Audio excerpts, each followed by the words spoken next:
Amigos, muy buenas noches. Esto es Conversando con el Perú, siempre a través de PBO Radio 91.9 FM, la radio con fe, en coproducción con la Coordinadora Republicana. Muchas gracias por la sintonía, gracias por estar ahí con nosotros.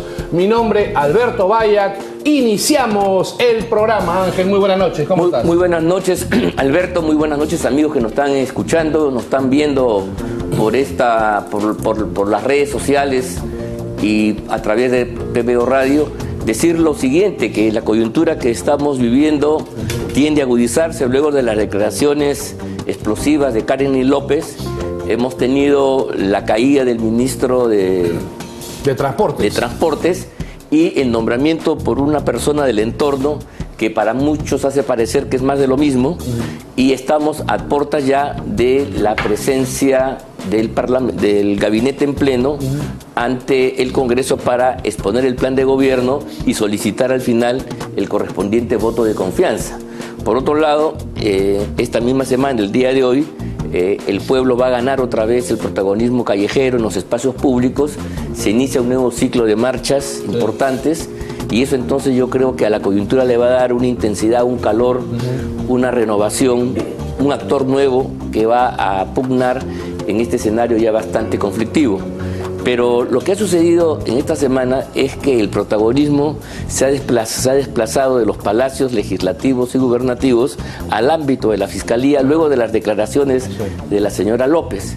Y entonces ahí es donde surgen los problemas, las dudas, en qué va a pasar, qué no va a pasar, y para eso tenemos la invitación de un invitado de lujo para ello. Claro que sí, la hipótesis que tenemos nosotros es que Karen López integraría juntamente con Pedro Castillo una organización criminal denominada Los Dinámicos de Palacio de Gobierno. Para eso y para otras cosas más de coyuntura nacional, vamos a conversar con nuestro invitado de hoy, el doctor Luis Alberto Pacheco, abogado, el cual tiene bastante información sobre el tema.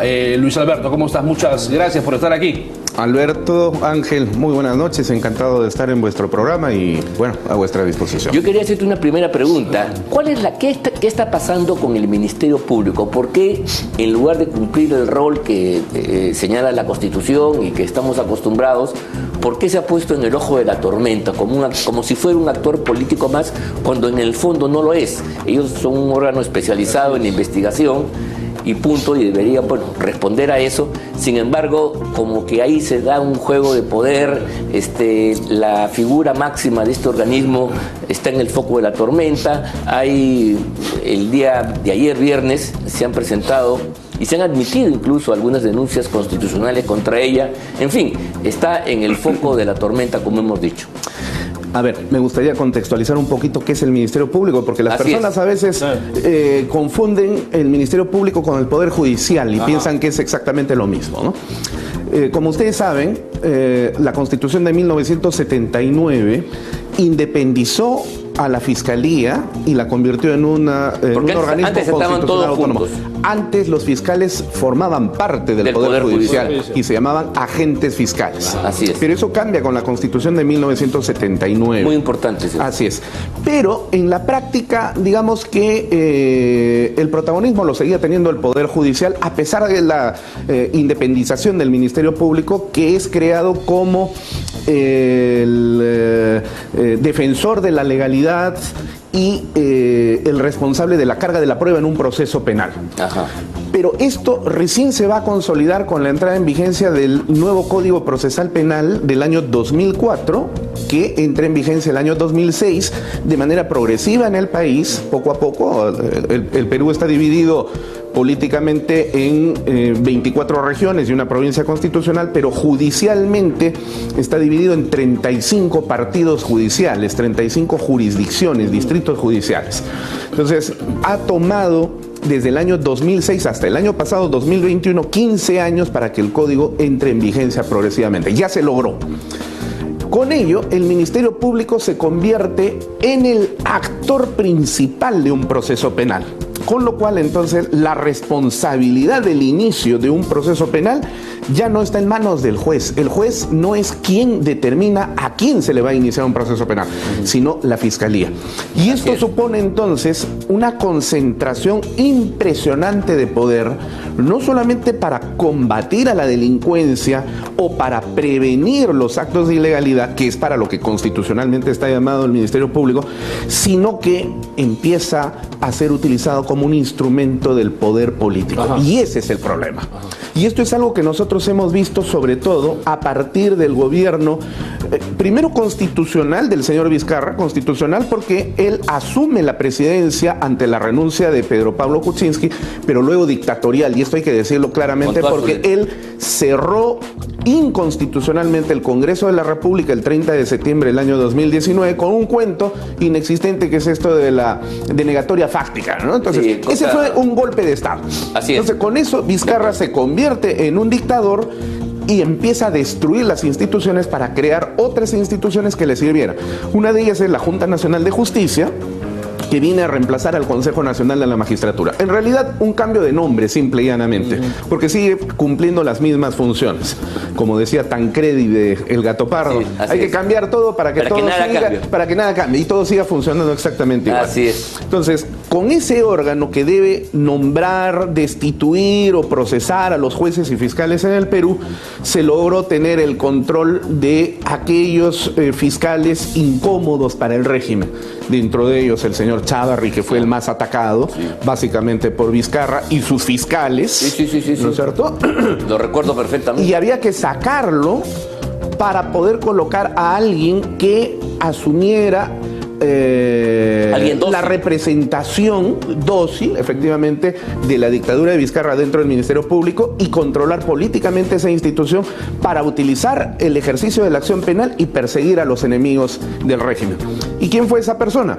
Zoraida Ábalos. Claro, estaba ahí prestada. Estaba ahí precisamente para poder lograr esto. Y luego ha empezado el proceso de destrucción hasta que el día de hoy nos hemos quedado pues con lo que tenemos. Una junta de fiscales supremos chistosa, porque es una junta de dos. Está descabezada de dos, ¿no? Es una junta de dos.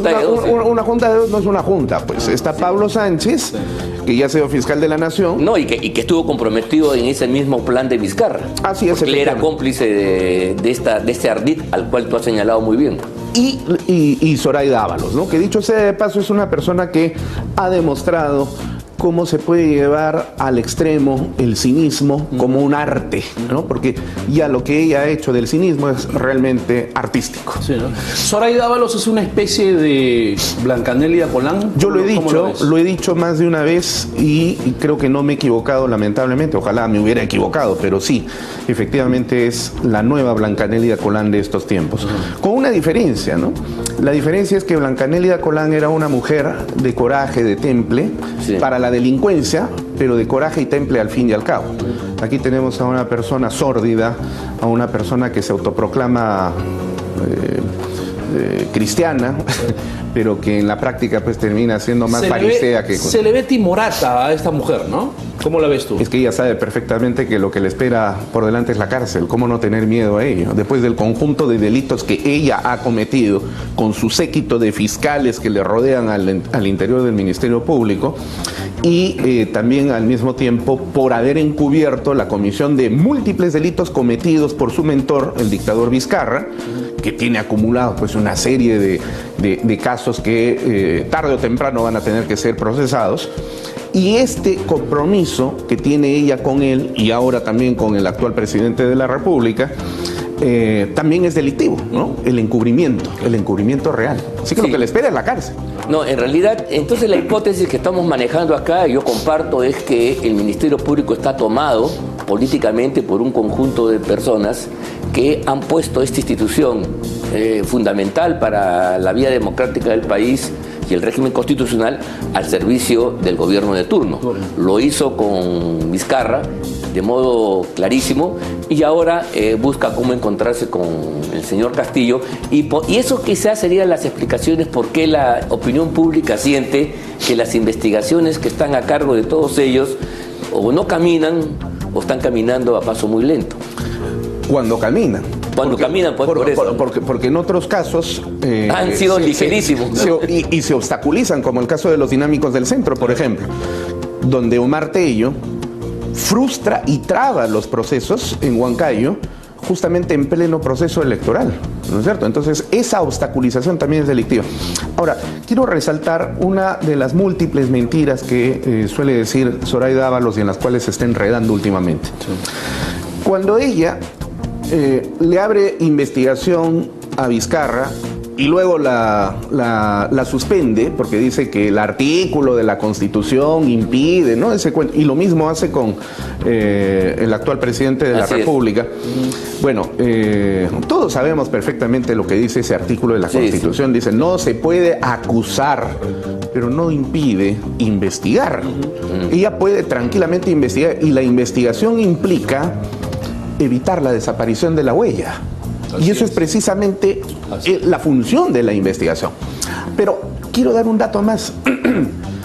En el gobierno de Valentín Paniagua, el transitorio, el Parlamento de aquel entonces dio a luz la ley 27.933, por medio de la cual se hizo una interpretación de ese artículo constitucional y se estableció clarísimamente que el fiscal de la Nación no solamente puede, sino que tiene el deber de investigar al presidente de la República o a cualquiera de los funcionarios comprendidos dentro del artículo 99 de la Constitución, ministros de Estado, magistrados del Tribunal Constitucional, etcétera, que hayan incurrido en delitos de función o delitos comunes. Y culminada la investigación, recién suspenderla para esperar al término del mandato correspondiente. Pero en ningún momento se señala que la investigación tiene que suspenderse. La investigación tiene que ir hasta culminar. Lo que se suspende es cuando ya está culminada la investigación, esperar, en el caso del presidente, a que termine su mandato presidencial para iniciar la acusación, que es otra cosa. Y no dejar un interregno de varios años sin investigar, donde se borra la prueba, ¿no? Se desaparecen las pruebas indiciarias para que este señor pues tenga absoluta libertad. Muy bien. ¿En qué estado están las declaraciones de la señora Karen López? ¿Cuál va a ser el curso de la solicitud que ella ha presentado? Tengo entendido que ella está postulando a ser colaborador eficaz.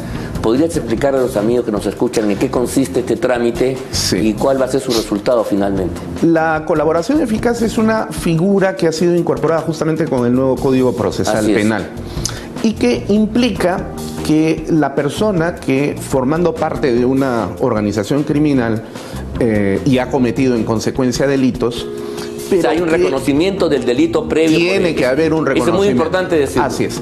Entonces, todo colaborador eficaz lo es porque previamente ha reconocido la comisión del delito. Claro. O sea, yo no podría ser colaborador eficaz de algo en lo que no he participado. Eres un testigo en ese caso. Ahí sería un testigo de vistas, un testigo ajeno, externo. Pero es otra cosa. Es otra cosa totalmente distinta. Entonces, Karelyn López no está postulando a ser testigo, sino colaboradora eficaz, porque ha formado parte de una organización criminal que está dirigida por Pedro Castillo, seguramente también Vladimir Cerrón y todo ese conjunto de personas que ya conocemos y donde estaría presente también la fiscal de la Nación y otras personas más. Entonces, se lleva a cabo un proceso pequeño ante el juez de investigación preparatoria para dar a conocer cuál es el valor probatorio de las declaraciones que esta persona va a dar y si realmente estas, luego de su verificación correspondiente, van a servir, ¿no? Y eso es lo que está en trámite. No debe demorar mucho. Más o menos. Un par de meses, como mucho, porque la información que ella tiene que corroborarse, es básicamente documental y hay que estudiar esos documentos. Porque el dicho tiene que estar acreditado, si no cualquier persona podría decir cualquier cosa, ¿no? Eso es obvio. Así es, efectivamente. Muy bien.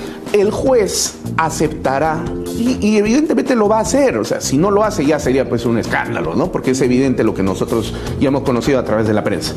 Entonces, una vez que la señora sea considerada colaboradora eficaz, viene una suerte de premio para ella, ¿no? Es decir, puede reducírsele la pena e incluso eventualmente hasta exonerarla de la aplicación de alguna pena.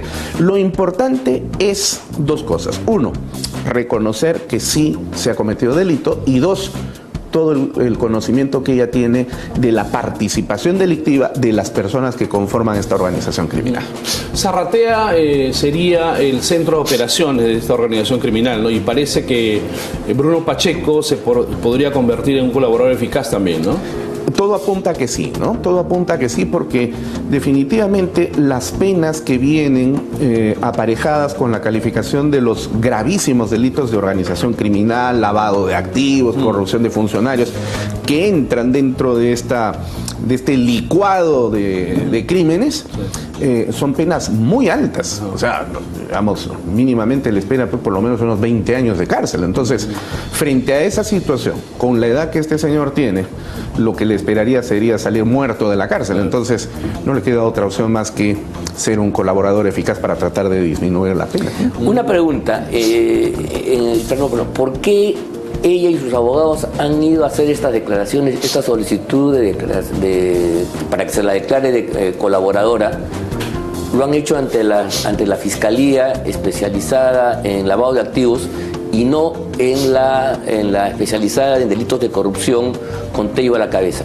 ¿Eso tiene alguna connotación? De lo que porque Tello y su equipo es el que está abocado en los casos de Zarratea, Palacio de Gobierno, Bruno Pacheco y compañía. ¿Por qué han ido a otra fiscalía? Bueno, en realidad lo ha revelado su abogado César Nakazaki. Karelyn López quiso postular a ser colaboradora eficaz ante la fiscal que está investigando el caso en corrupción de funcionarios, que es la doctora Carla Cesenarro Monge. Sí. Pero ella no lo aceptó. No lo aceptó. ¿Por qué razón? No lo sabemos. Y esto es curioso. Un fiscal no se puede negar a una postulación de esa naturaleza. He visto que han estado circulando por las redes sociales. Eso es importante tener en cuenta, y los amigos que nos escuchan, esto es muy importante lo que está diciendo aquí. Y en las redes sociales ha estado circulando lo que vendría a ser la explicación de por qué se ha negado. Yo no sé, yo conozco a la doctora Carla Cesenarro, sé que es una mujer que además viene de una formación familiar íntegra, sus padres han sido magistrados y de muy línea correcta. Pero por ahí ha estado circulando de que su hermano Juan Carlos es jefe del gabinete de asesores del Ministerio de Economía y Finanzas. Entonces, parecería de que esa sería la explicación por la cual ella, digamos, se ha abstenido de recibir esa colaboración. Se dijo también que la Karelyn López no quería aceptar su culpa. Inicialmente, podría ser, y yo quisiera inclinarme por esa línea, porque repito, yo conozco a Carla Cesenarro, sé que es una mujer íntegra, y bueno, quiero pensar que eso es así. Ahora, entonces, ¿pero por qué entonces se van a la Fiscalía de Lavado de Activos? Que es una paralela, digamos. Que es una paralela, porque también en la Fiscalía de Lavado de Activos ya había una investigación, porque estos delitos necesariamente implican la comisión de lavado de activos, porque claro, tú recibes el dinero de producto de la corrupción, es un dinero sucio, tienes que lavarlo, tienes que blanquearlo, es decir, tienes que cometer un lavado de activos. Por eso es que se inicia también una investigación en lavado de activos, y por eso es que entonces Karelyn López va con esa fiscalía, y es ante ella donde va a dar esta decisión, va a dar a conocer esta decisión de convertirse en colaboradora eficaz. Yo supongo que ya como consecuencia también de la presión y las cosas que han ido saliendo progresivamente, que la han puesto contra la pared, ya pues es imposible seguir negando lo evidente, y lo que se le viene es la noche. Entonces, ante la noche y la cárcel de por vida versus una colaboración eficaz que le va a reducir la pena, lo segundo es lo más inteligente que se puede Ahora hacer. Se trata también de desacreditar a esta colaboradora eficaz, Karelyn López, en tema político. Por supuesto, pero no solamente políticamente, sino que inclusive el Ministerio Público, representado por el señor Omar Tello, también ha dicho, yo no le creo absolutamente nada. Por el amor de Dios, ¿cómo un fiscal no puede adelantar ese juicio? Es imposible, esa es una declaración política. Claro. Sí, pues. El fiscal mínimamente tiene que quedarse callado frente a esa situación. Porque cuando el fiscal dice, yo no le creo una palabra, siendo él el coordinador de todos los fiscales anticorrupción del Perú, prácticamente está lanzando un mensaje subliminal a todos los fiscales anticorrupción de que a esta señora no la tienen ustedes que recibir bajo ningún punto de vista. El mensaje es clarísimo, es un mensaje político. Ahora, el hecho que la hayan sido recepcionado en el ámbito de lavado de activos, donde Vela es el coordinador, corrígeme. Sí, efectivamente. ¿Eso implicaría un grado de contradicción al interior del Ministerio Público? ¿Cómo la ves tú eso? Más que contradicción, lo que hay es evidentemente una pugna de poderes dentro del Ministerio Público. Y esto es sumamente lamentable. Se ha perdido esa característica que definió al Ministerio Público como una institución jerárquicamente organizada. Ojo, pestaña y ceja. Mientras en el Poder Judicial los jueces son autónomos y responden solo a la Constitución y a su conciencia, los fiscales no son autónomos. Los fiscales están jerárquicamente determinados por el superior. Por eso es que el superior instruye al inferior para que haga lo que el fiscal superior le indica que tiene que hacer. De modo tal entonces que cuando se quiebra esa unidad y empiezan las pugnas de poder, el Ministerio Público revela que la institucionalidad se ha roto. Y es evidente que la facción de los mal llamados y vergonzosamente llamados fiscales héroes, Vela Barba, José Domingo Pérez y todas estas personas que responden a los intereses del IDL, comandado por el señor Gorriti, eso es clarísimo. Y que también apoyaron el ascenso de la señora Ábalos, hay que decirlo con todas sus letras, no son tampoco tan santos ni puros. No, en absoluto. Y que trabajaban políticamente además con los medios de comunicación. Ahí está a confesión de parte, relevo de prueba. Recuerden ustedes la confesión ingenua que hizo la periodista Patricia del Río en un chat familiar donde dice, yo coordino con el fiscal Vela, el mejor fiscal del Perú, ¿cuál es el tratamiento periodístico que le vamos a dar a la prueba? Por el amor de Dios. No se puede dar tratamiento periodístico a la prueba porque la prueba tiene que mantenerse secreta en la investigación. Pero ella lo tenía porque evidentemente hay una coordinación política. Entonces, ellos, como tú dices, Ángel, colaboraron en el ascenso de Zoraida Ábalos porque era necesario sacarlo a Chávar. Así es. Sin duda alguna. Pero ahora son ellos, Vela, Barba y compañía, los que han filtrado todo este conjunto de cosas que ya lo sabemos para tumbarse a Zoraida Ábalos. ¿Cuál es la intención? Yo creo que Rafael Vela, ex amigo, ¿así? ¿no? Yo lo voy a decir ex amigo, porque yo no puedo ser amigo de colaboradores de la oclocracia, la caquistocracia y la zoocracia que representa el caviarismo destructivo en el Perú. Totalmente de acuerdo, suscribo eso. Muy bien. Vela Barba parece que no puede dormir porque probablemente verse con la cinta roja y blanca como fiscal de la nación encargado le está quitando el sueño. Ajá. Eso es lo que se comenta, ¿no? Yo creo que sí. ¿Podríamos hablar de una componenda entre el poder político y el Ministerio Público con esto que nos estás mencionando de Zoraida Ábalos, que no quiere investigar al presidente, y Omar Tello, que también se hace de la vista gorda? ¿Podemos hablar de una relación, de un pacto entre el poder político y el poder judicial? Pero eso es evidente. Se ve, ¿no? Eso es absolutamente evidente. Ahora, la señora Ábalos, cada vez que sale a la televisión, miente, y lógicamente sale a la televisión que le conviene salir, ¿no? O sea, sus programas favoritos son pues radioprogramas del Perú, ATV, es decir, gente que está comprometida políticamente con el y está bien que tengan su corazoncito político. Pero a ver, ¿por qué no va Zoraida Ábalos a este programa? ¿Por qué no viene a este programa para que la puedan entrevistar, por ejemplo, ¿no? Porque las preguntas ya no serían pues complacientes, ¿no? Entonces, es manifiesto y evidente ese compromiso político que ella tiene. Y una mentira más que en estos días ha salido, ayer me parece. Renuncio a la Fiscalía de la Nación y me voy. ¿Qué renuncia? Si su mandato se acaba la próxima semana. Así, no está renunciando a nada. Sí. ¿De qué renuncia está hablando? O sea, hasta en el último momento miente. Bien, ahora, ¿cómo se procesa del punto de vista jurídico, cómo procesar jurídico y políticamente estas denuncias que alcanzan a la propia fiscal de la Nación. En las declaraciones de la Karen aparece López también su nombre. Y por otro lado, hace unos días, en el programa de Philly Butters, en la noche con Butters, aparecieron una relación de chats, Así es. pero groseros hasta el máximo, y si son efectivamente auténticos, eso ya debería haber provocado ahorita un terremoto político gigantesco y no dejar títere con cabeza. ¿Qué está pasando ahí? ¿Por qué esto está atascado? ¿Por qué hay tanta lenidad para tratar a este tipo de contubernio que habría en el ámbito del Ministerio Público y que estos chats estarían expresando? Pero Ángel, ¿quién va a investigar a Zoraida Ábalos? Ese es el problema. ¿Cuál es el...? ¿Quién la va a investigar? Ella misma no se puede investigar. Bueno, el Congreso de la República tiene ahí una responsabilidad. Ella la puede acusar constitucionalmente. El Congreso podría hacerlo. ¿Por qué no lo hace? ¿Por qué no lo hace? Ahora, pero no solamente el Congreso, la Junta Nacional de Justicia. Debería actuar hace rato. Debería actuar hace rato. Pero no hay ni siquiera una disposición de iniciar una investigación preliminar en absoluto.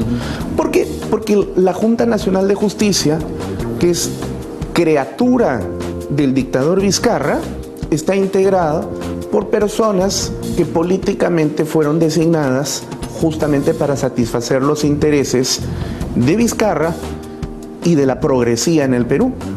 ¿Quiénes son los miembros de la Junta Nacional de Justicia? Aldo Vázquez Ríos, Claro. conocido Caviar, ¿no es cierto? Exministro de Justicia del señor Ollanta Humala. Humala, claro.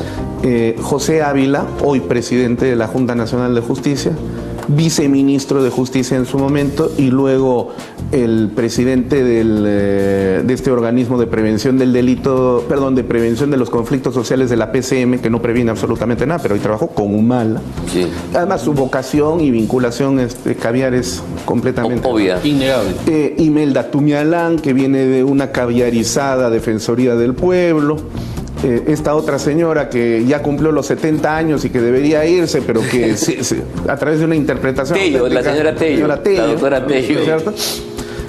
La señora exministra de Alan García, pero que lamentablemente termina renegando de su aprismo, por lo menos de simpatía, la señora María Zavala. Comadre de Zoraida Ábalos. ¿Qué va a investigar? ¿Tú crees que ellos podrían investigar a Zoraida Ábalos? Pues, mira, por otra cosa ya habrían volado, lo han hecho además con otros fiscales, cuando han querido actuar han sido un rayo. Así es, efectivamente. Si hubiera sido Chávarri el caso, hace rato lo hubieran pasado por la moledora. Ahora, la pregunta es la siguiente. Es inevitable la caída de este régimen. Y es inevitable también que Zoraida Ábalos salga de la Fiscalía de la Nación, pero para seguir siendo fiscal suprema y seguir moviendo sus tentáculos desde su posición orgánica.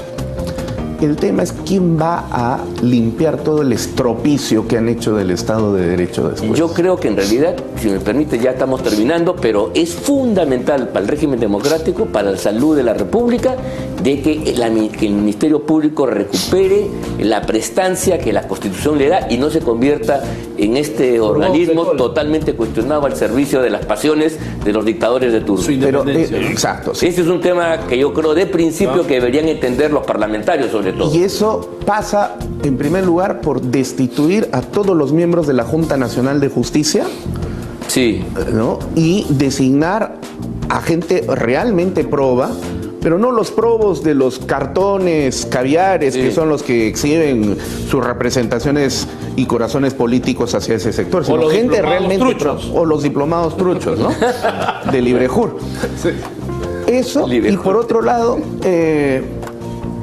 estas personas como Zoraida Ábalos deberían ser procesadas inmediatamente, detenidas y encarceladas en un acto de demostración de que la democracia sí realmente funciona. Y la democracia a veces implica sanciones de esta naturaleza, pero tiene que ser ejemplar para que en los próximos 50 a 100 años que se nos vengan por delante, las generaciones nuestras futuras, cuando vean hacia atrás en el tiempo, nos miren a nosotros, no de la manera como nosotros volteamos hacia atrás en el tiempo y condenamos a nuestros antepasados por habernos legado la desgracia que tenemos el día de hoy. Por eso tenemos en este momento una oportunidad histórica para poder dar lección a las generaciones que se vienen por delante y sobre todo en América Latina para demostrar que en primer lugar el Perú es un país democrático, institucionalizado, que no va a permitir el ingreso del comunismo ni del caviarismo y que va a caminar por una senda auténticamente democrática y haciendo valer un Estado de Derecho. Claro que sí. Muy bien. Pero para eso necesitamos gente con pantalones. Proba, ¿no? Eso es. Es verdad, ¿no? Muchas gracias, Luis Alberto, por haber estado aquí con Oye, te nosotros. pasaste muy interesante esta conversación. ¿Ah? Muy Gracias a interesante. ustedes. Muchas gracias. Y que viva el Perú. Que viva el Claro Perú. que sí. Así es, así es. Y hay que investigar también a los niños y a los sobrinos, ¿no? Y a las chanchitas para los dedos. Ya. Muchas gracias, Luis Alberto. Amigos, regresamos. Esto es Conversando con el Perú. Volvemos.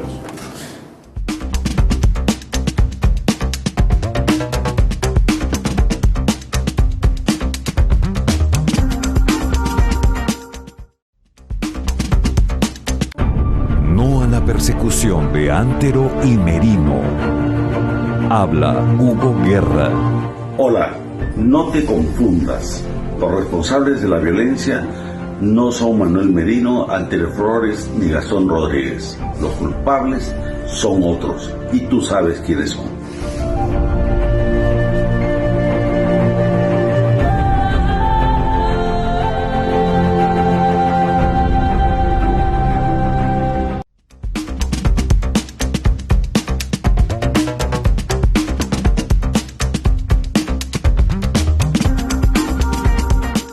Amigos, regresamos con el programa. Esto es Conversando con el Perú. En esta oportunidad tenemos como invitado a Enrique Valderrama. Él es analista político con el cual vamos a conversar de coyuntura nacional. Enrique, muy buenas noches, ¿cómo estás? Muy buenas noches, Alberto. Buenas noches, Ángel. Encantado de estar Conversando con el Perú por los 91.9, aprovechando mi paso fugaz. por Ay, Lima. caramba. Qué bien, Muchas gracias. qué bien. Gracias por estar con nosotros. ¿Cómo ves, Enrique, el panorama político, los acontecimientos de la última semana? Bueno, sumamente complejo, porque diferentes sondeos, no solamente aquellos que algunos podrían denominar cercanos a la concentración mediática, sino sondeos independientes incluso, ¿no? Dan cuenta de que Castillo tiene cuando menos el 70 y tantos % de la población claramente en contra. Lamentablemente es cierto también que el Parlamento tiene un inmenso desprestigio. Y eso es una razón de una crisis muy grande en la cual yo veo hasta este punto, o por lo menos hasta hace unos días, lo siguiente. Veo dos fuerzas antagónicas, sin ninguna potencia, cualquiera de las dos, para dar cuenta del rival. Por lo tanto, es una suerte de, hasta ahora, empate desastroso. Pero ya lo de Carelli ha abierto un forado muy difícil, que no va a dejar de sangrar, similar a lo que pasó con Vizcarra, cuando hablaban y decían, se vienen delaciones, parecía que nunca llegaban y al final le cayeron 3. Y eso fue lo que terminó haciendo que él deje de ser presidente.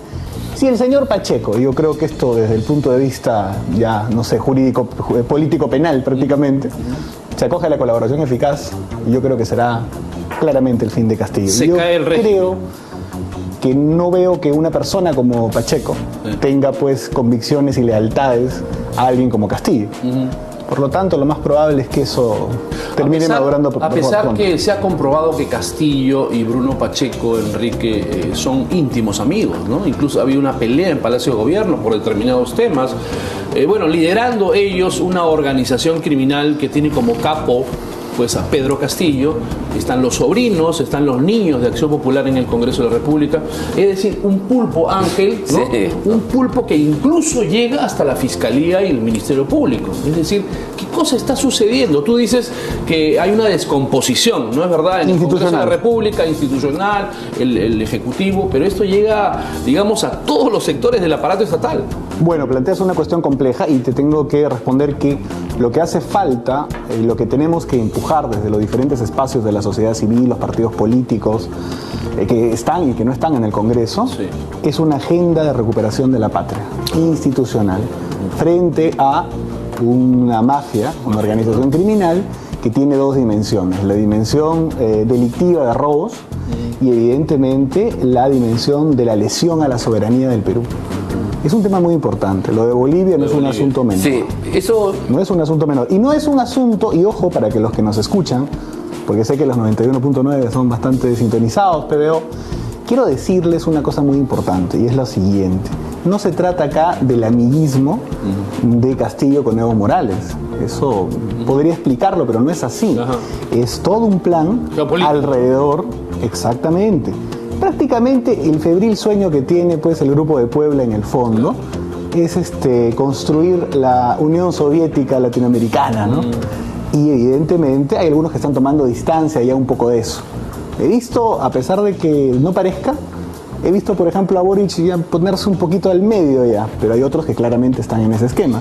En ese esquema está claramente la gente de en Bolivia, está evidentemente Maduro, está Ortega, está lo peor del continente, y Castillo forma parte de esto. Por eso te digo, ese asunto de la soberanía no es solamente el amiguismo con Evo y el mar, es un tema estratégico geopolítico. Yo estoy totalmente de acuerdo que quienes nos hemos animado a formular esta denuncia constitucional nos anima el hecho de comprender que lo dicho por Castillo no es solamente una sandez más, no es una tontería de las que ya estamos acostumbrados, sino que en este caso hay que tomarlo en serio, muy en serio, porque detrás de ello hay el panorama que tú estás señalando. Hay un juego geopolítico muy peligroso que puede terminar afectando al Perú en su integridad territorial, porque no es la idea de Castillo, este es el pensamiento de todos los partidos que se agrupan en el Foro de Sao Paulo y las personalidades del Grupo de Puebla, las cuales en múltiples comunicados, informes, mociones, resoluciones, han señalado que la Mediterraneidad de Bolivia es un problema que tiene que resolverse devolviendo la calidad portuaria que tuvo antes de la guerra con Chile. Y eso pasa comprometiendo el interés nacional. Y si eso es así, evidentemente implica pues redefinir fronteras. Ese es entonces un asunto muy importante. Y ahí, querido Ángel, hay que acotar algo más. Y es que no se trata únicamente de la lesión a la soberanía con el tema del mar. Lo que hay aquí en el fondo, vamos a ver, no nos situemos solamente en América Latina. Estos mismos grupos, por ejemplo, impulsan la decisión de los Estados-nación. Es un tema conceptual. Mira lo que pasa, por ejemplo, en Barcelona, ¿no? Claro. Por ponerte un ejemplo. Entonces, ellos tienen este esquema, la verdad, yo no sé si con convicción o son el instrumento de una geopolítica oligarquía internacional que ellos ni siquiera hasta desconocen. Porque claramente la agresividad de los capitales es mucho más fácil que imponga sus condiciones ante Estados-nación desmembrados. Y esto es acá más importante aún, porque si lo es en Barcelona, en España, aquí Evo Morales está activando el tema en el sur del Perú. Así no es. Solamente es el mar. Es. Por esa razón, Alberto, en todos los proyectos de reforma constitucional, como una receta infaltable, está la abolición del Estado-Nación, ese que conquistamos con las armas después de la Guerra de la Independencia y que ya tiene casi 200 años en América Latina, un poco más, ¿no? Por estados plurinacionales, que es el texto de la Constitución boliviana, que es lo que hizo en su momento Correa en la Constitución que él hizo en Ecuador, y que es lo que acaba de aprobar la Convención Constituyente chilena, que Chile va a ser un estado plurinacional, multicultural y muchos más. En el programa del señor Petro, Gustavo Petro, que representa al Grupo de Sao Paulo en las elecciones de Colombia, existe el mismo texto. O sea, es una política global. Y además recordemos lo siguiente, que en el discurso de investidura de Castillo, el 28, él dijo que la Asamblea Constituyente era no solamente para cambiar el modelo económico como la gente por ahí fueron las críticas, sino fundamentalmente él dijo para constituir en el Perú un Estado plurinacional. Eso entonces es la destrucción de las naciones y los estados que han nacido luego de la guerra. Y quiero decir ahí algo importante. En este caso y en alguna dimensión la economía sí se separa de la política. Sí. ¿Por qué lo digo? Porque el capitalismo como marco, a pesar de que mis amigos de la izquierda marxista, pasadista, me odien por decir esto, pero no es un tema que esté en discusión. El capitalismo es un marco mundial. Lo usa China, lo usan todos. Sí, ahora sí. Hoy día sí. Entonces, ya la lucha no es anticapitalista necesariamente. Le digo y le mando un mensaje acá a los empresarios. Es posible que intenten convencerlos de que económicamente vamos a poner un ministro de Economía ortodoxo y déjanos el campo político a nosotros. El gran problema con eso es que van a tener una ultradependencia del Estado tal que si no entran en negocios y en corruptelas con el gobierno, no van a poder, no es libre mercado ya. Sí. Es prácticamente el Estado dirigiendo la economía en un marco capitalista. ¿Qué es el modelo venezolano? Se mantiene el mercado, solamente los empresarios llamados enchufados son los que están teniendo pingües, enormes ganancias, y el resto fuera. Tremendo. Por eso te digo que esto es una cuestión importante. Es verdad, y esto hay que admitirlo, que el Parlamento de la República no ha tenido una línea de trabajo social. No ha habido un paquete legislativo social desde el Congreso. El anterior Congreso, antitécnico, irresponsablemente, todo lo que tú puedas decir, tenía mayor olfato en eso, el tema de las AFPs. Y lo hizo a Vizcarra y a los amigos de la izquierda elitista limeña que estaban gobernando con él. Yo, a un amigo extranjero me decía, Perú es un país extraño. ¿Por qué? Le digo, porque la derecha cree en los bonos y la izquierda defiende las AFPs. Sí, pues sí. Esta izquierda defendiendo las AFPs, sí, claro, hablando de responsabilidad. Pero el Congreso ahí tocó la flauta. Y Vizcarra tuvo un traspié y eso le permitió al Congreso dar cuenta de él y luego ya no pudo manejar lo que vino, pero pudo vacarlo. En este caso, este Parlamento no ha dado todavía ninguna ley gancho con los sectores populares que le dé aire suficiente para luego dar cuenta de Castillo. Sí, pues. Ese es un gran problema. Y al parecer este Congreso no tiene la más mínima noción de geopolítica, ¿no? Lo que está sucediendo con Evo Morales como operador, que es la idea, la construcción de la gran patria socialista, como tú dices, la Unión Soviética Latinoamericana, bajo la égida pues de estos marcos conceptuales socialistas, ¿no es verdad? Es decir, estos miserables se están atreviendo a hacer lo que Simón Bolívar no pudo hacer en su momento. No, además es la construcción discursiva de naciones, basándose en diferencias étnicas que existen, por cierto, las quieren potenciar a un nacionalismo rupturista de las fronteras, étnico, y entonces, claro, eso es el proyecto RUNASUR del señor Evo Morales. Por eso es que el Cusco se convierte en el epicentro, por eso tantas visitas de él, ¿no? Y por eso es que en el Cusco también él funda un partido, como en Bolivia que se llama más, un partido internacional para manejar las repúblicas quechuas, aymaras, que serían la base de la formación de la nueva geopolítica en la región. Sí. Y con Enrique, con capitales provenientes del narcotráfico, porque ese es el otro tema. Estas campañas políticas yo voy a instar a la gente a que investigue. Y alrededor del Foro de Sao Paulo podemos encontrar el hecho de que había un plan económico detrás, corrupto, pero alrededor de por lo menos una actividad matriz lícita, que eran los megaproyectos de construcción, que luego los inflaban, hacían coimas y evidentemente financiaban Ollantumala, ¿no? En fin, a los nuevos que iban a seguir gestando, que la rueda gire. Pero bueno, apareció Lavallato y se terminó. Y evidentemente todo interés comunicacional o político siempre tiene un interés o varios económicos detrás. Y la constructocracia o la corrupción de la infraestructura brasileña era el motor del Foro de Sao Paulo. ¿Cuál es el motor del Grupo de Puebla? Si ahora no está ese fondo económico. Por lo tanto, me parece muy raro que estén tan desesperados de controlar el Perú, tan desesperados de hacer virar todo lo que se hizo, por ejemplo, con Devida, el tema de la erradicación, tan desesperados de seguir en Bolivia, de agarrar Colombia.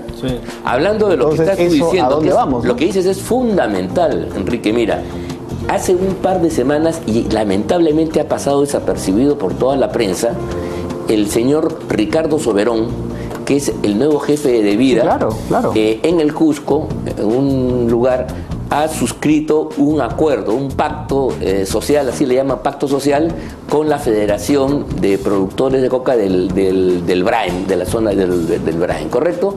Que son creo que 83 organizaciones, un montón de gente. Bueno, el acuerdo principal es poner punto final y eliminar como política de Estado la erradicación, ¿no? Revisar el tema de NACO, plantear el tema que se vaya a la DEA y, por cierto, para mitigar el tema de la coca, pedirle a los productores que se autorregulen y ellos mismos se quiten hectáreas, cosa que es una barbaridad.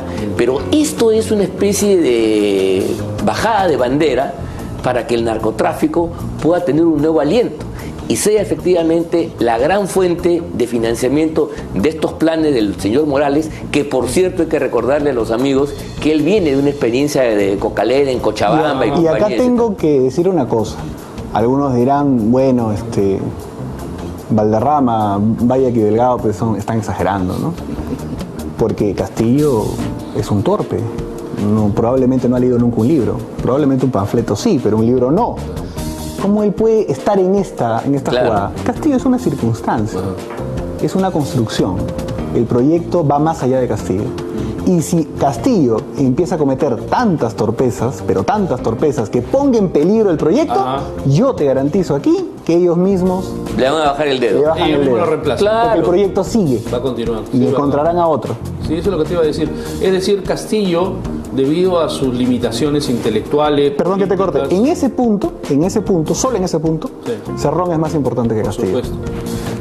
Castillo, vuelvo a repetirte la pregunta, debido a su connotación poco intelectual, como que no es una pieza que encaja en todo esta herramienta, en todo este armatoste socialista, ¿no? ¿No crees tú?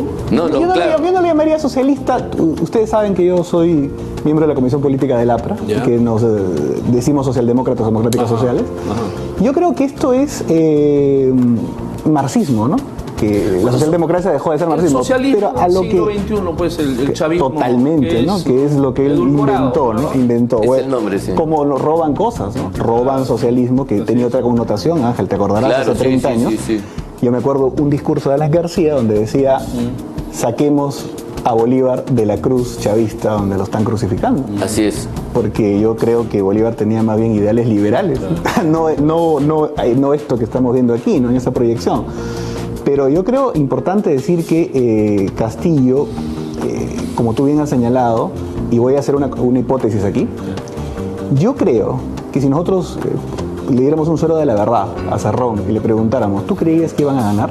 Te garantizo que no. No, sí lo ha dicho, además. Lo ha dicho. Se lo han encontrado, o sea, armó su tema y dijo ya, ahora Mira, paso de El brevete. candidato... Ahora paso de brevetes Enrique, en Junín. el candidato era Cerrón de Perú Libre. Sí, claro, Para no poder acceder claro. a esa postulación, ha tenido que buscar a último minuto, Ángel, a un tarado y lo pone a Castillo. Él dice, claro, para salvar la valla electoral. Voy a pasar de los brevetes en Junín y mi corrupción regional a tener 10, 12 parlamentarios, que con eso Sí. y empiezo ya a La agarrar idea es fuerza. salvar la valla Y el electoral de su 26 soy un aluvión. Sí, claro, claro. Ese es el... Y se le presentó. No, y en un momento O sea, determinado, como tú dices, Castillo puede ser obstáculo. Si bien les ha servido para llegar a la presidencia, para ejecutar el conjunto de planes, no es ya un hombre viable, porque hay que reconocer que los líderes del socialismo del siglo XXI tienen otro nivel, Por supuesto, tienen otro peso. por supuesto. Nadie puede negar aquí lo que fue Chávez, lo que fue Morales, Correa y compañía. No, incluso- el mismo Petro y Boris, ¿se das cuenta? Son personajes, caramba, Mira, de ciertas polentas. Yo ahí, y bueno, tendríamos para hablarlo muchísimo, ¿no? Pero yo ahí creo, y me preocupa, como auténtico democrático social, socialdemócrata, el giro que está dando la izquierda elitista en América Latina. Porque yo ya estoy notando que ahora Cuba no está bien, ahora Venezuela, condenamos Nicaragua. Hay un retroceso y ellos se quieren reconvertir y agarrar el espacio que naturalmente era de la socialdemocracia ante el fracaso ya absoluto. Ya. Incluso hasta los Fernández en Argentina ya están marcando distancia. Entonces, ahí creo que va a haber un problema si es que no se articula una posición centrista, por lo menos, o centroizquierda. Claro, es importante que no roben las banderas democráticas Así es. y de justicia social, Así que yo es. creo que siguen siendo banderas válidas para reorganizar la nación peruana. Esta gente, en verdad, lo que hace es una crítica a los excesos. Y digamos, Cuba, claro, no puede presentarse jamás como modelo de democracia, Ojo, olvídate. ojo, pero y Venezuela es un desastre económico. Y el señor, ¿cómo se llama? Ortega, con su cuarta reelección y metiendo preso a todo el mundo, también pues es un sátrapa que no tiene nada que envidiar a Somoza. Por eso yo creo que en este momento, y nosotros confluimos en lo democrático y lo republicano en el amplio sentido de la palabra, todos los que no somos ellos deberíamos tener un pacto de punto fijo latinoamericano. No una coalición de derecha, no una coalición socialdemócrata, sino todos los que no estamos en esa orilla, y empezar a discutir temas concretos. ¿Qué plantea el mundo democrático? Porque, ojo, esto de izquierda, derecha y todo se va a reconfigurar a partir del nuevo escenario mundial. Sí, claro. Ojo. Entonces aquí va Lo a ser, cual nos lleva también a hablar netamente después de lo que está pasando en el mundo. lo cual acá el parteaguas ya no va a ser ya tú eres de izquierda, no, va a ser eres democrático o no eres democrático. Porque claramente Rusia, con todos los decretos que está dando Putin, ya no está en la ruta democrática, hace tiempo que no lo está. China nunca lo estuvo. Pero al mismo tiempo no es comunista ya, ¿te das Tampoco. cuenta? Eso es importante decirlo. Es una cuestión es ya... una cosa distinta. No, es imperialismo ya, claramente. Claro, no, y la pelea de Ucrania es una geopolítica de grandes potencias. Así es. Ya no es la expansión De un del pensamiento. imperio soviético, No. de una ideología, no es parte de la Guerra Fría. No. Es otra cosa, ¿no? Ahora, Putin, un dictador, ¿no? Claramente. Es la iniciación del nuevo imperialismo ruso, ¿no? Lo cual ha generado pues una rusofobia en todo el mundo, ¿no? Debido a la invasión de Ucrania. ¿Cómo la ves tú? Wow, sí, en efecto, es terrible lo que está pasando. He visto algunos videos de soldados rusos siendo interceptados por ucranianos pensando que no estaban en Ucrania. Y los soldados que ha mandado mayoritariamente Putin no son soldados experimentados, son de 18, 20 años, o sea, hay una manipulación y adentro, en realidad, de Rusia, acaban de decir que todo aquel que malinforme, ya sabes lo que dice, lo que significa malinformar para las dictaduras, 12 años. Preso. 12 años preso. No es una democracia definitivamente, pero yo iría un poco más atrás. Yo creo que esto forma parte de un ajedrez mucho más grande, en donde de una u otra manera Putin está cumpliendo un rol prácticamente de abrir el conflicto en una suerte de primera etapa. Vamos a ver lo que hace Xi Jinping luego, pero yo solamente les quiero recordar que hace menos de un mes, Rusia y China firmaron una declaración conjunta. Así es. En donde decían que los derechos humanos y la democracia no tiene por qué ser lo que Occidente dice. Ojo. Y que los derechos humanos tienen que interpretarse de acuerdo a la tradición histórica de cada país. Ese es- Ya, ¿eso qué significa? Que pueden avalar cualquier dictador en cualquier parte del mundo bajo ese pretexto porque ya entraron a un ajedrez. ¿Eso quiere decir que se van a mantener necesariamente unidos? No, porque creo que la sabiduría china es bien grande y creo que Putin es un poco temperamental y arrojado. Y hasta ahora no veo un gesto yo de, salvo la abstención en la votación, no veo un gesto de China realmente de entrar en las circunstancias. Y yo creo que hace bien, a pesar de que suene mal, hace bien Estados Unidos y la OTAN de no pisar el palito. No, además la guerra tiene una dimensión económica como nunca antes visto. Sí. Entonces las consecuencias van a ser más que mira, es verdad, en Ucrania hay una escalada militar, pero yo no creo que eso se trascienda más allá. O sea, todos los actores saben bien cuáles son sus piezas y nadie quiere provocar algo que después se lamente irremisiblemente. Desde ese punto de vista, la guerra, el ajedrez, el espacio es básicamente de represalias económico-financieras, Sí. pero eso puede llevar al mundo a una situación de tensión y crisis muy, muy grave también. Cuando un proyecto autoritario empieza a sentarse, pero empieza a encontrar algunas resistencias, como todas las sociedades igual resisten algo, la Rusia resiste menos porque nunca ha tenido tradición democrática. Pasó del zarismo a los soviets y ahora Putin, que tampoco es democracia. Por lo tanto, no es que la gente ahí aclame ser libre, pero hay un sector que sí, evidentemente. Entonces, ¿qué necesita un hombre autoritario en esas circunstancias? Una guerra. Claro. Tiene su guerra, está el tema del gas, ojo que es un asunto muy importante allí, pero también hay otra cosa. Un hombre así que necesita presentarse como fuerte e indestructible. Si tú ves históricamente, la OTAN ha avanzado y prácticamente lo ha acorralado. O sea, ya Ucrania es ya, como quien dice, ya me pongo en la puerta de tu casa. No, es que es cosa que en la lógica de una potencia, no lo permite. Y de un dictador tampoco. Menos. Claro. Pero recordemos una cosa, hace ya casi 60 años, en octubre del año 1962, ¿no? Cuando Cuba hace su revolución, ¿no? Y quería defenderse, los soviéticos instalaron misiles con cabezas nucleares en la isla, a 90 millas de Estados Unidos. ¿Te das cuenta? Eso para los gringos era inaceptable. Por supuesto, Cuba era un país independiente, no estaba en duda, pero no iba a soportar jamás, ¿no?, que le pongan misiles en la puerta. Y Kennedy en ese momento casi lleva a todo el mundo, como correspondía, a una guerra mundial. Ese ha sido el punto más alto en el mundo en que pudimos ir a una tercera guerra mundial. Elemento de negociación, creo, utilizado por los soviéticos, porque tenían un par de problemas en ese tiempo. Ángel, tú habrás estudiado el tema. Estaba el tema con Turquía y otras zonas. En Turquía también había cohetes, entonces hicieron un cambio y llegaron. Ya. Ahora, tampoco ellos quieren ahora que Ucrania, que es un país chico, tenga pues bases militares y tenga cabezas nucleares y entre a la OTAN. Ese es el tema de fondo. Ahora, yo creo que hay que condenar naturalmente y decir que el asunto de Putin es inaceptable, pero no sé si han leído a Kissinger sobre el tema.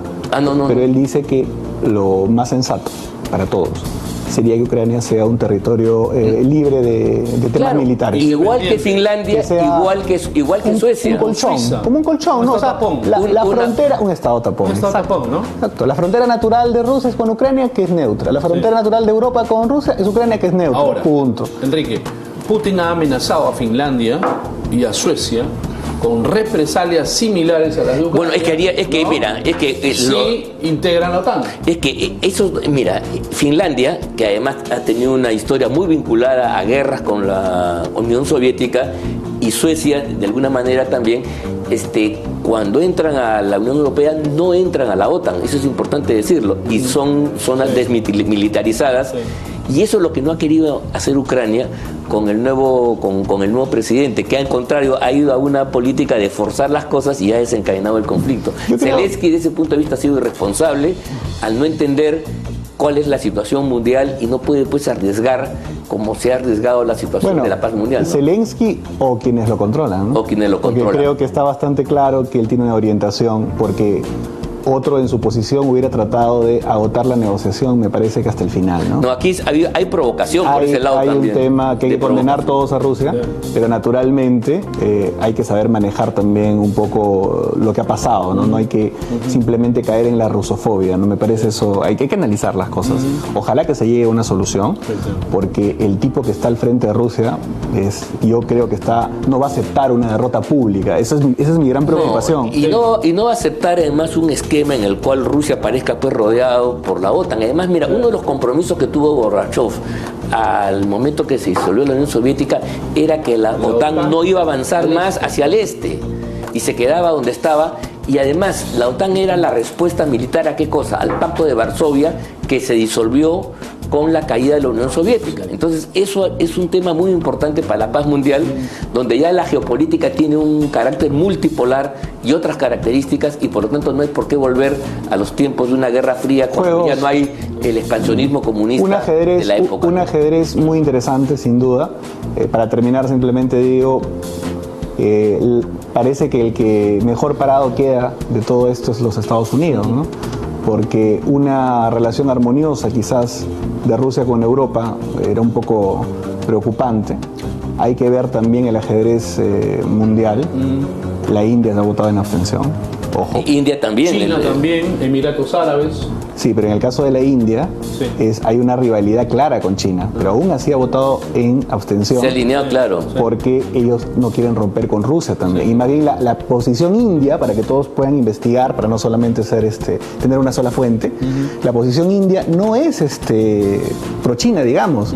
Es decir, más bien hay que tratar, lo que yo dije hace unos segundos, de acercar a Rusia a una posición más sensata a que se vaya con China. Entonces, el ajedrez internacional es muy, muy interesante. Sí, nos queda un minuto, Enrique. Se habla de que Putin tiene problemas mentales post-pandemia. No sé, habría que mandarle un médico que lo... No, es la lógica de un país que ha sido grande, que siempre ha sido imperio, pues, ¿no? Un dictador autoritario y con problemas... Ahora, no se va a dejar pisar el poncho. En 5 segundos nomás digo, ¿qué es lo que puede ya hacer un poco que esto retroceda desde el punto de vista ruso? Que en realidad se le abre un flanco interno de protestas muy grandes. Como se está dando, que puede pasar. La resistencia interna en Rusia y la resistencia de Ucrania, que valientemente... Que la encabeza, entre otros, el Partido Comunista ruso, soviético, claro, porque Putin ha aplastado a los comunistas, los ha sacado casi fuera de la ley, claro. Obviamente.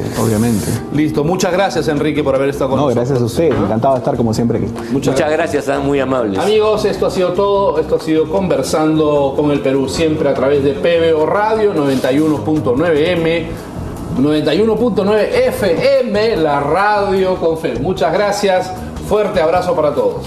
Muy buenas noches.